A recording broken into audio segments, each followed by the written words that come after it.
শুভকামনা দিতে এসেছি। এতে অস্বাভাবিক আপনারা কি দেখছেন আমার অন্তত পক্ষে মনে হচ্ছে না, বিশেষ করে যেখানে আমরা কলকাতায় থাকি। এর আগে আপনারা বহু রাজনৈতিক ব্যক্তিত্বের বিয়ে দেখেছেন, যদি বলেন প্রিয়রঞ্জন দাসমুন্সির বিয়ে দেখেছেন, আপনারা ইন্দ্রজিৎ গুপ্তর বিয়ে দেখেছেন, তিনি আবার ধর্ম পরিবর্তন করে বিয়ে করেছিলেন। তো বিয়ের মধ্যে অস্বাভাবিক কিছু নেই। রাজনীতিতে যারা থাকে, সামাজিক জীবনে যারা থাকে, তাদের সমাজের কাজ, রাজনীতির কাজ করতে করতে অনেক দেরি হয়ে যায়। যেমন প্রিয়রঞ্জন দার হয়েছিল, অনেক পরে উনি বিয়ে করতে পেরেছিলেন। অনেক রাজনৈতিক ব্যক্তিত্ব আছে যাদের এরকম হয়েছে। তো স্বাভাবিকভাবে আমরা মাননীয় দিলীপ দার এবং তার আগামী নববধূ যিনি আসছেন, তাদের আগামী জীবন অত্যন্ত শুভ হোক, ভালো হোক। সবারই জীবনে এটা ব্যক্তিগত ব্যাপার, এটা ব্যক্তিগত পরিসর। আমার সেই জন্য মনে হয় ব্যক্তিগত পরিসরে কারো বেশি না ঢোকাই ভালো। আমরা পার্টির তরফ থেকে শুভেচ্ছা দিয়েছি, জানিয়েছি, এবং তাদের আগামী জীবন সুন্দর হোক, সুখী হোক, এটা আমাদের কামনা। বিয়েটা একদমই ঘরোয়াভাবে হচ্ছে, উনি যেটা আমাদেরকে জানিয়েছেন। আজকে সন্ধ্যাবেলায় সম্ভবত বিয়ে। আমরা শুভকামনা দিতে গেছিলাম, শুভকামনা হয়ে গেছে। বিয়েতে আমাদের থাকা সম্ভব হবে না। আমি নিজে বালুঘাট চলে যাচ্ছি আজকে, গোটা দিন বৈঠকের পর আমার নিজের এলাকায় যাওয়ার বিষয় আছে। তো যারা থাকবে তারা এক দুজন খুবই ক্লোজ যারা, তারাই আসবেন। কিন্তু সংঘের প্রচারক দিলীপ দা সেই জায়গায় না, এখানে আপনাদের ভুল হচ্ছে। সংঘের প্রচারককে যখন রাজনীতিতে পাঠানো হয়, অর্থাৎ নেতা করে পাঠানো হয়, সঙ্গে দু টাইপের প্রচারক আসে।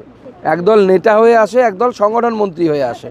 সংগঠন মন্ত্রী হয়ে যারা আসেন তারা প্রচারক থাকেন, কিন্তু নেতা হিসেবে যাদেরকে পাঠানো হয়, অর্থাৎ সভাপতি, জেনারেল সেক্রেটারি, এই সমস্ত পদে যারা থাকে, জেনারেল সেক্রেটারি অর্গানাইজেশন, তারা কিন্তু প্রচারক থাকেন না। প্রচারক থেকে তাদেরকে নিবৃত্তি দেওয়া হয়। উদাহরণস্বরূপ অটল বিহারী বাজপেয়ী এবং লালকৃষ্ণ আডবাণীর উদাহরণটা আমি বিশেষ করে রাখবো, কারণ উনি বিবাহিত ছিলেন, সেই জন্য।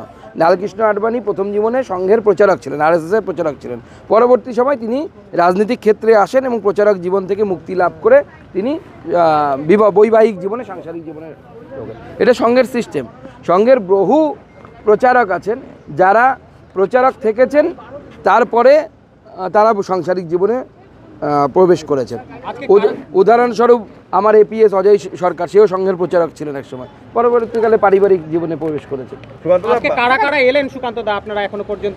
আমরা সবাই এসেছিলাম, সবাই পার্টির যারা বড়, সুনীল বনসাল থেকে শুরু করে, মঙ্গল পাণ্ডেজি থেকে শুরু করে, অমিতাভ চক্রবর্তী, সতীশ ধন, অমিত মালব্য আসতেন, উনি রাস্তায় দেরি হয়ে গেছে, উনি পৌঁছতে পারেননি। এরকম যত আমরা নেতৃত্ব, আমি, জ্যোতির্ময় সিং মাহাতো, লকেট চ্যাটার্জি, সবাই আমরা যারা নেতৃত্ব, আমরা এসে সবার নামই বললাম, কেউ মিস করিনি। আসলে 26 লোকসভা ভোটে দিলীপ ঘোষের পরাজয়, তার পরের বছরই এই সিদ্ধান্ত, স্বাভাবিকভাবেই রাজনৈতিক মহলে একটা জল্পনা উঠছে, তবে কি তাহলে সাংসারিক জীবনে চলে যাবেন, রাজনীতি থেকে অবসর নেবেন? দেখুন, এটা তো দিলীপদার ব্যক্তিগত সিদ্ধান্তের উপর নির্ভর করবে। আমার বিশ্বাস দিলীপদা যেভাবে কন্ট্রিবিউট করেছেন বাংলার রাজনীতিতে, আগামী দিনেও উনি আশা করি সেইভাবে কন্ট্রিবিউট করবেন।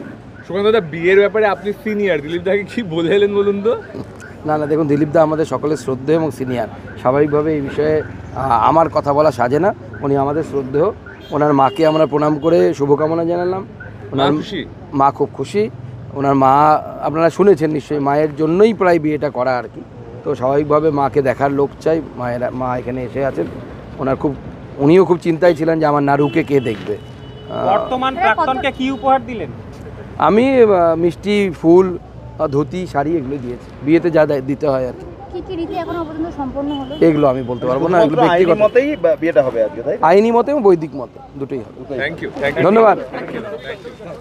বিদ্যা, ব্যবসা, চাকরি, জটক বিচার, বিবাহ, পারিবারিক অশান্তি, সন্তান লাভ, বাস্তু সমস্যা, আরো যে কোনো সমস্যার সমাধানের একমাত্র সেরা ঠিকানা জ্যোতিষী প্রসাদ রায়। আর দেরি না করে আজই চলে আসুন প্রসাদ রায়ের কাছে। আমাদের ঠিকানা 5A/23 সেপকো township, B zone, Durgapur, 713205। Phone নম্বর 7407250555, 9064620441, 8967696309।